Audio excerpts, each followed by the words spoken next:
Урматтуу Москва шаарындагы мекендештер, Medical Amir клиникасы төмөнкүдөй кызматтарды көрсөтөт. Баша бизде стоматология кызматы 24 саат бою дем алышсыз иштейт. Эң башкысы, бардык кызматтарга алдын ала жазылсаңыз, 10% арзандатуу бар. Стоматологиянын бардык кызматтары: гинеколог, уролог, хирург, травматолог, проктолог, флеболог, пластикалык хирург, терапевт, невролог, аллерголог, дерматолог, лор-врач, эндокринолог, педиатр, лечебный массаж, УЗИ, ЭКГ, тиштен рентгени, мындай мүмкүнчүлүктү колдон чыгарбаңыз. Медицинанын ар бир тармагы боюнча кесипкөй адистер бар. Оору деген онтоодон арылып, шыпа таап кетиңиздер. Дасыккан, өз ишин сүйгөн адистер өзгөчө кам көрөт. Биздин дарек: метро Марина, выход 2, Новочеркасский бульвар 51. Medical Amir клиникасында тажрыйбалуу адистер тейлейт. Байланыш телефондор: +7905 752 42 84, +7905 750 49 84, +7967 108 40 84. Кайсыл өлкөлөр Нетаньяхуну камакка алууга даяр?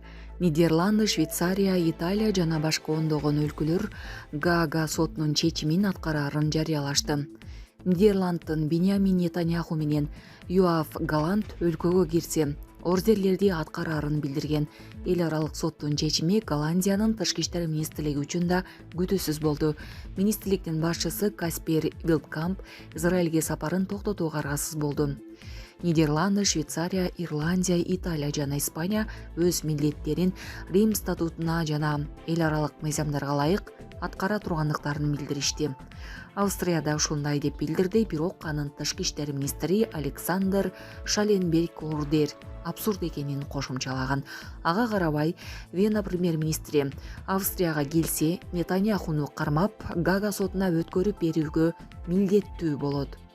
Эске салсак, 21 ноябрда Гаагадагы эл аралык кылмыш соту Израилдин премьер-министри Биньямин Нетаньяху, мурдагы коргоо министри Йоав Галант жана башкаларды камакка алууга ордер берди. Сот Израилдин жетекчилигин Палестина аймактарында согуш кылмыштарын жасаган, анын ичинде ачарчылыкты курал катары колдонгон деп айыптады. Улак Суперкежи. Ташиев менен Ятимов Кыргыз-Тажик чек арасын тактоо иштери боюнча жолукту. Тажикстандын Сугудуй облусунун Бостон шаарында Кыргыз-Тажик мамлекеттик чек арасын делимитациялоо жана демаркациялоо боюнча өкмөттүк делегациялардын төрагалары Камчыбек Ташиев менен Саймумин Ятимовдун кезектеги жолугушуусу болгонун министрлер кабинетинен билдиришти. Анын жүрүшүндө өкмөттүк делегациялардын башчылары Кыргыз-Тажик мамлекеттик чек арасын делимитациялоо маселелерин талкуулап, жумушчу топторго эки мамлекеттин чек ара сызыгын мындан ары тактоо боюнча иштерди улантуу боюнча конкреттүү тапшырмаларды беришкен. Жолугушуу достуктун жана өз ара түшүнүшүүнүн кырдаалында өткөнү айтылды. Эки өлкөнүн ортосундагы чек ара 972 чакырымга созулат. Буга чейин Бишкек менен Душанбе чек аранын 94%-ын макулдашканы тууралуу айтылган. Пакистанда шиилер менен суннилердин кагылышуусу 80ден ашуун адамдын өмүрүн алды. Пакистандын түнүк батышында шии жана сунни мусулмандардын соңку 3 күн ичиндеги кагылышуусунан 80ден ашуун адам өлдү. Дагы 150 киши жаракат алганын жергиликтүү бийлик өкүлдөрү 24 ноябрда билдиришти. Хайбер Пахтунхва провинциясынын Куррам районундагы кагылышуулар 21 ноябрда башталган. Ага шиилер бараткан автоунаага белгисиз куралчан адамдар ок атып, андан кеминде 38 кишинин каза тапканы себеп болгон. Бул чабуул жана райондогу удаалашкандуу кагылышуулар үчүн эч бир топ жоопкерчиликти ала элек. Полициянын маалыматына ылайык, 3 күн ичинде куралчан адамдар үйлөрдү, дүкөндөрдү жана өкмөттүк имараттарды өрттөгөн учурлар болду. Кризисти жөнгө салуу үчүн өкмөттүк делегация аймакка барды. Ресурс жаңылыктар агенттиги жазгандай, Пакистандын Афганистан менен чек арасына жакын жайгашкан Курам районунда суннилер менен шиилердин ортосунда мындай араздашуулар жер талаш сыяктуу маселелерден улам утур-утур катталып келет. Булак Азаттык.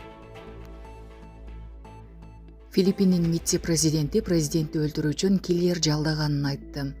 Филиппиндин вице-президенти Сара Дутерте киши өлтүргүчкө өлкөнүн президенти Фердинанд Маркосту өлтүрүүнү буйруду.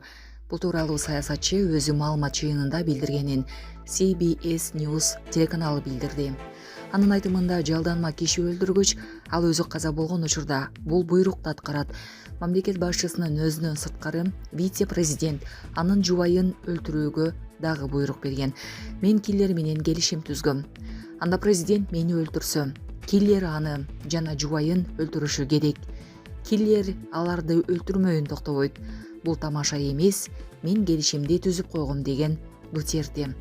Анын бул сөздөрүнөн кийин Филиппин өкмөтү вице-президентке каршы тез арада тиешелүү чараларды көрүүгө убада берген. Булат Суперкежи.